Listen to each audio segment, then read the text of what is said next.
내가 10살 때다. 나는 내가 태어난 고장의 라틴어 학교에 다녔다.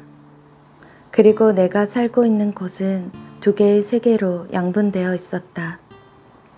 그 하나의 세계는 아버지의 집이었고 또 하나의 세계는 우리 집 한복판에서 이미 시작되고 있었으나 전혀 딴판인 세계였다. 두 번째 세계는 솟구쳐 오르며 구린내를 풍기고 있었다.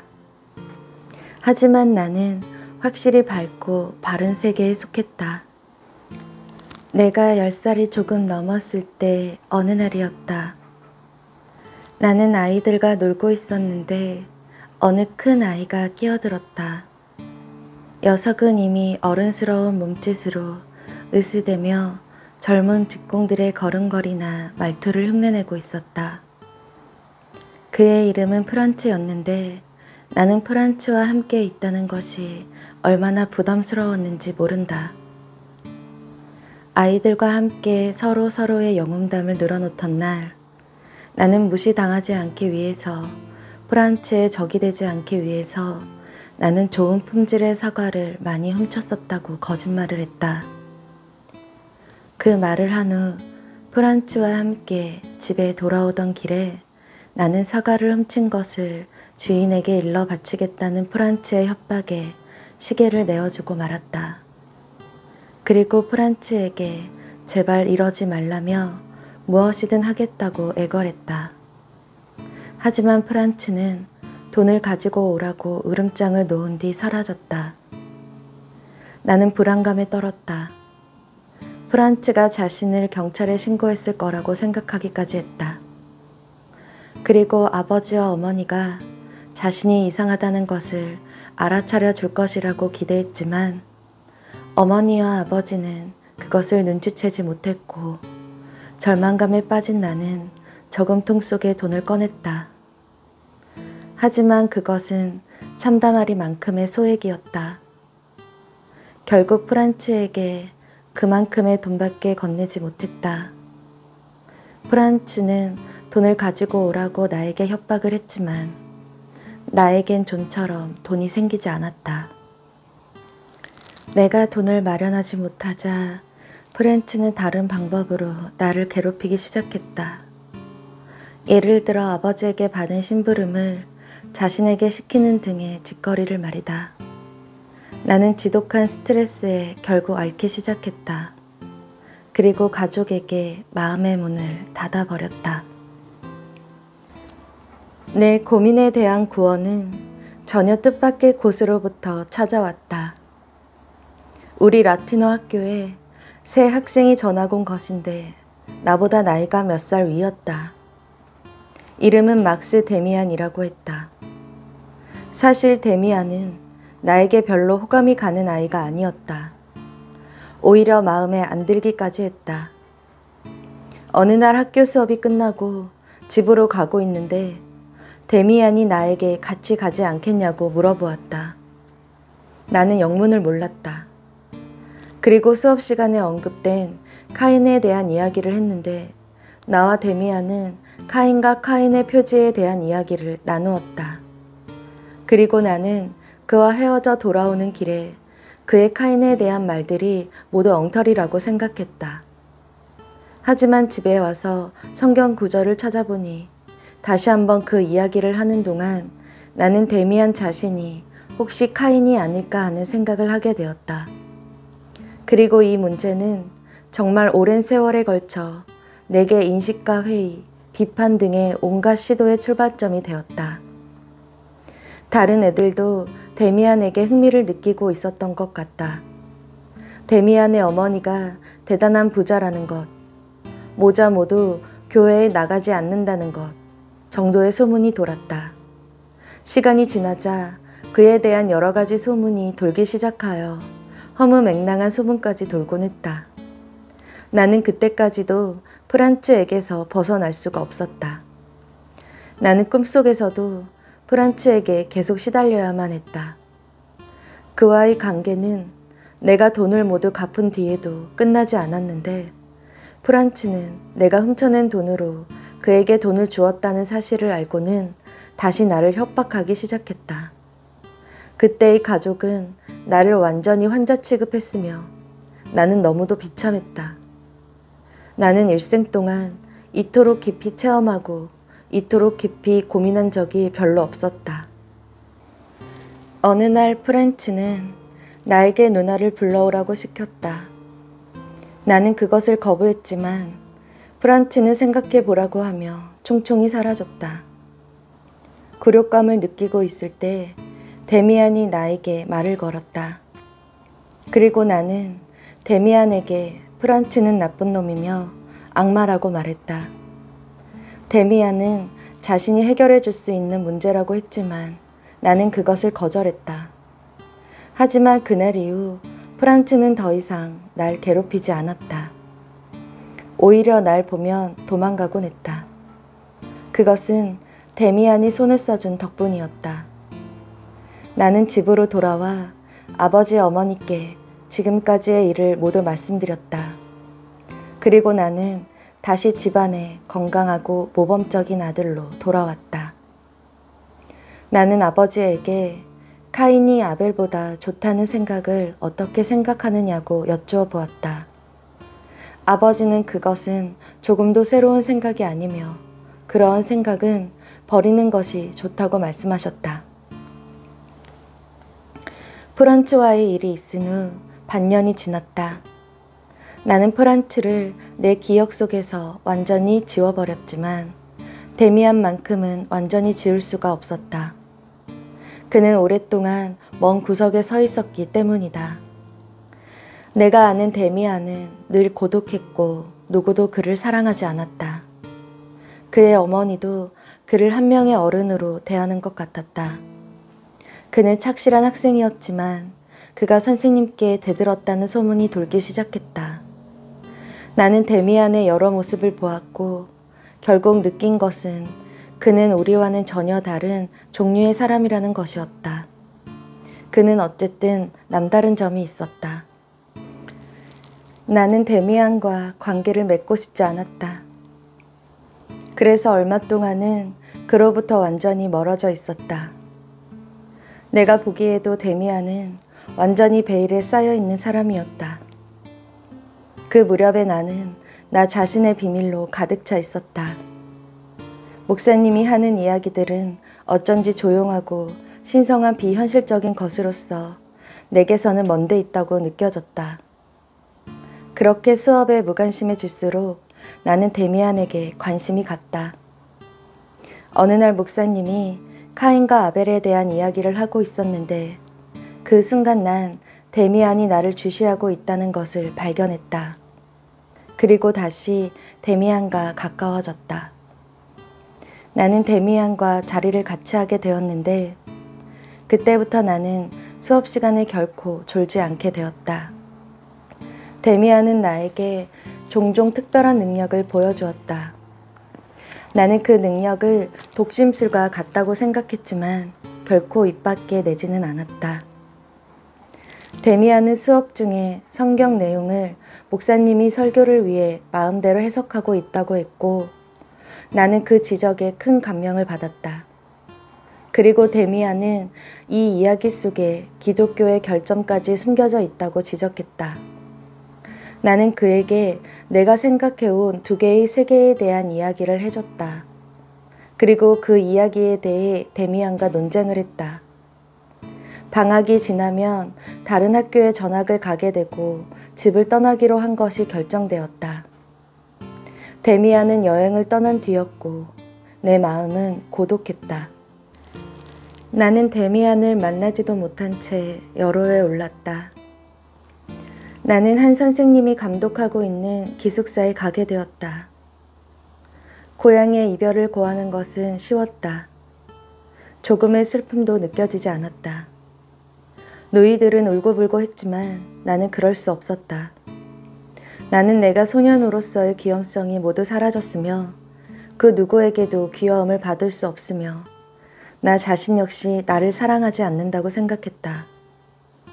기숙사 학생들에게도 사랑이나 존경을 받지 못했다. 어느 날 사색에 잠겨있는 나에게 알퐁스 베크가 다가왔다. 베크는 나에게 시를 짓느냐고 묻고는 포도주를 먹자며 나를 술집으로 데리고 갔다. 나는 술을 먹으며 정말 너무나 오랜만에 진심에서 우러나오는 이야기를 했다. 특히 카인과 아벨의 이야기를 가장 훌륭하게 하였는데 베크는 즐거운 듯 내 이야기를 들어주었다. 그는 나를 천재적인 녀석이라고 불러주었다. 베트와 나는 지독히도 취해서 기숙사까지 겨우겨우 돌아왔다. 그리고 나는 취한 상태로 잠이 들었다가 고향과 집, 그리고 여러 가지 따뜻한 것들에 대한 생각에 잠겼다. 그리고 나는 자신이 오만했으며 추잡하고 쓸모없는 인간이라고 생각했다. 그리고 난 점점 술꾼으로 전락해갔다. 하지만 술꾼들 사이에서도 나는 동화되지 못했고 많은 갈등을 느꼈다. 나는 나에게 벗이 없다고 느꼈다. 기숙사에서 경고장을 받고 달려온 아버지는 나에게 실망만 느끼고 돌아가셨다. 크리스마스 휴가에 집에 갔지만 나는 불쾌감을 느낄 뿐 빨리 휴가가 끝나기만을 바랬다. 학교로 돌아와 난 한 여자에게 반하게 되었다. 나는 그 소녀에게 베아트리체라는 이름을 붙였다. 나는 베아트리체와 한마디의 말도 나눈 일이 없었다. 그리고 베아트리체를 알고 나서는 방탕한 음주와 밤에 배회하는 버릇으로부터 멀어져 갔다. 내가 베아트리체를 숭배한 것은 내 인생을 완전히 바꾸어 놓았다. 나는 그림을 그리기 시작했는데 누군지 알 수 없다고 생각한 초상화의 얼굴이 막스 데미안의 얼굴이라는 것을 알게 된 후 나는 다시 데미안을 만나고 싶어 하게 됐다. 나는 술집에서 데미안과 만났다. 나에게 말을 건네는 데미안에게서 나는 적대감이 섞인 빈정거리는 말투로 일관했다. 그리고 데미안이 자신의 술값을 계산했다는 것 때문에 더욱 분노를 느꼈다. 언젠가 수업 사이에 휴식이 끝났을 때 나는 종이 쪽지를 발견했다.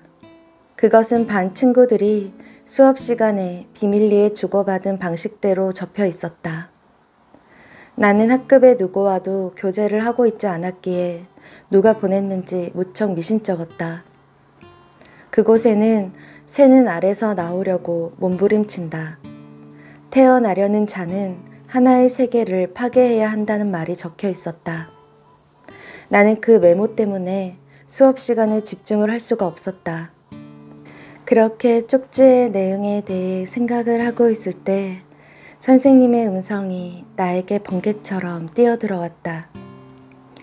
선생님이 쪽지에 적혀 있던 아프락사스라는 말을 하신 것이었다. 나는 데미안과의 우정의 마지막 시기를 떠올리며 아프락사스란 신임과 동시에 악마라고 생각했다. 그리고 나는 아프락사스란 과연 무엇인가에 대해 진지하게 고찰하면서 내면의 만족감을 채워나갔다. 이듬해 봄, 나는 졸업을 하였고 대학에 진학하도록 되어 있었다.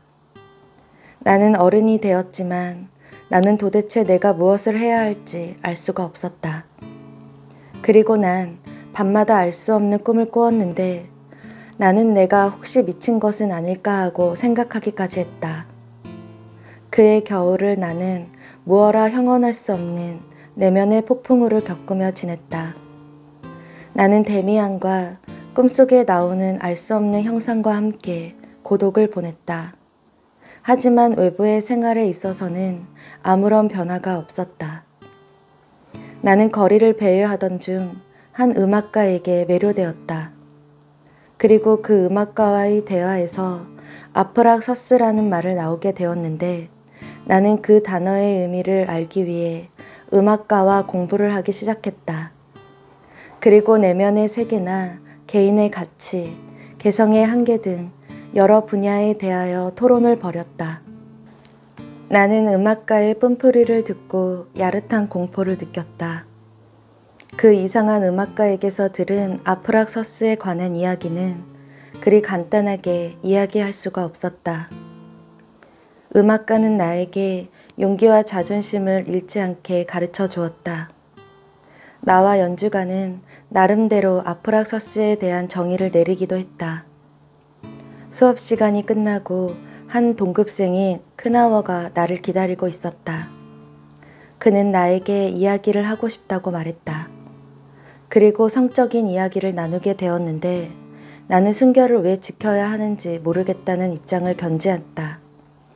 그리고 논쟁을 하던 중 결국 그는 나를 놔두고 그 자리를 떠나버리고 말았다. 그리고 꿈에 보이는 여자를 그리기 위해 며칠을 노력했다. 나는 잠을 자던 중 알 수 없는 힘에 이끌려 배회했다. 그러던 중 크나워가 있는 곳으로 향해 있는 자신을 발견했다. 그리고 크나워가 자살을 하려고 하고 있다는 것을 알게 되었다. 크나워는 훗날 느끼지도 못하게 나의 길에서 흐지부지 자취를 감추어 버렸다. 내가 가장 가치 있다고 느낀 일은 음악가와의 만남이었다. 하지만 나는 때가 지날수록 음악가를 그토록 무조건 지도자로 숭배하는 데에 대한 반발 심리가 꿈틀거리고 있었다. 나는 그의 말에 지나치게 설교조가 있다고 생각했다.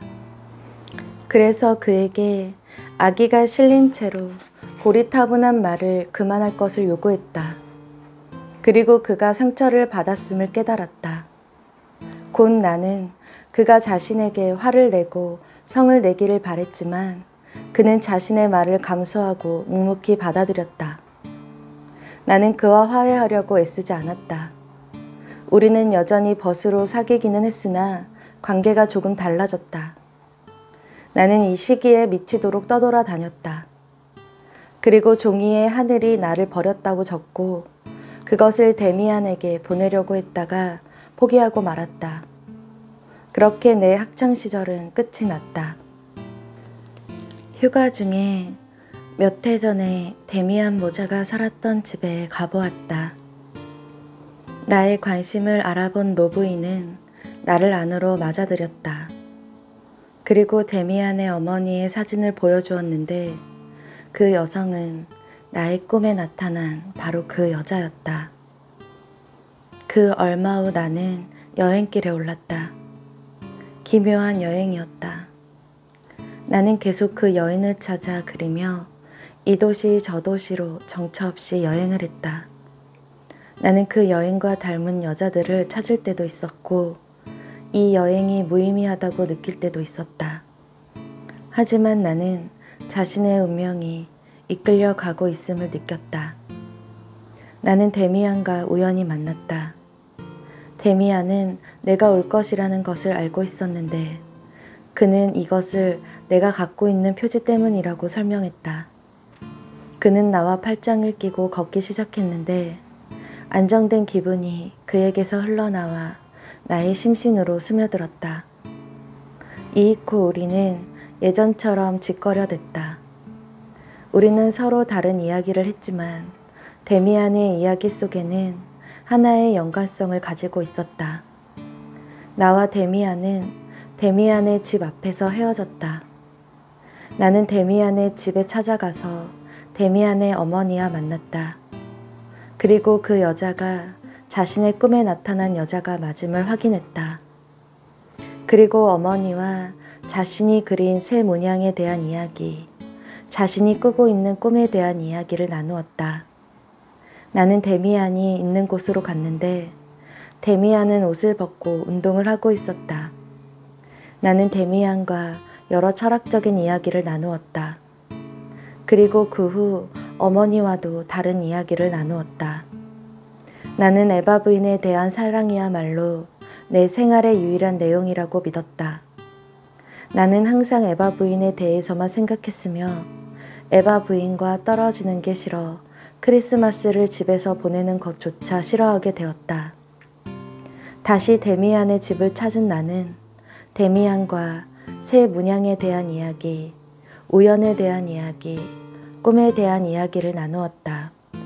그리고 집을 나오는데 나는 어두운 그림자가 우리의 머리 위에 드리워지고 있다는 것을 느꼈다. 우리는 집에 있지 않고 날마다 강가에 있는 정원에서 시간을 보냈다. 여름날의 몇 주일은 훌쩍 지나가 버렸고 여름학기도 곧 끝날 상황이었다. 나는 이 시기가 나의 인생의 황금시기라고 생각했다. 어느 날 데미안은 나에게 러시아와의 전쟁이 임박했음을 말해주었다. 그리고 자신은 소위이기 때문에 전쟁이 나면 곧바로 입대할 것임을 밝혔다. 그리고 데미안은 내가 에바 부인을 사랑하고 있다는 것을 알고 있다고 말했다. 에바 부인을 찾아간 나에게 에바 부인은 표지가 필요하다면 언제든지 자신을 찾아오라고 말했다. 나도 곧 전쟁에 참가해 겨울이 다 된 무렵 전선에 도착했다. 처음에는 사격에 감동을 느꼈지만 나는 곧 모든 것에 환멸을 느끼게 되었다. 그리고 곧 많은 사람들이 운명의 의지로 접근해 가는 것을 보게 되었다. 어느 일은 봄날 밤이었다. 나는 까닭모를 불안감에 휩싸여 있었다. 그러다가 에바 부인을 연상케 하는 신의 모습과 병사들이 그 신에 빨려들 듯 자취를 감추는 모습을 보게 되었다. 그리고 나는 그 여신에게 부상을 입게 되었다. 나는 내가 나를 지배하고 있는 어떤 힘에 따라 가고 있다는 것을 느끼게 되었다. 내가 의식을 되찾고 있을 때 내 옆에는 데미안이 누워 있었다. 데미안은 앞으로 자신의 도움이 필요할 때가 있다면 자신의 내면의 소리에 귀를 기울이라고 말을 했다. 그리고 에바 부인의 키스라며 나에게 키스를 해주었다. 내가 정신을 차렸을 때 내 옆에 누워있는 건 한 번도 본 적이 없는 사람이었다. 나는 때로 열쇠를 찾아 완전히 자기 자신이 내면 세계로 들어가고 있는 것으로 족하다고 생각한다. 그리고 그 내면에서 데미안의 모습을 찾을 수 있다고 생각한다.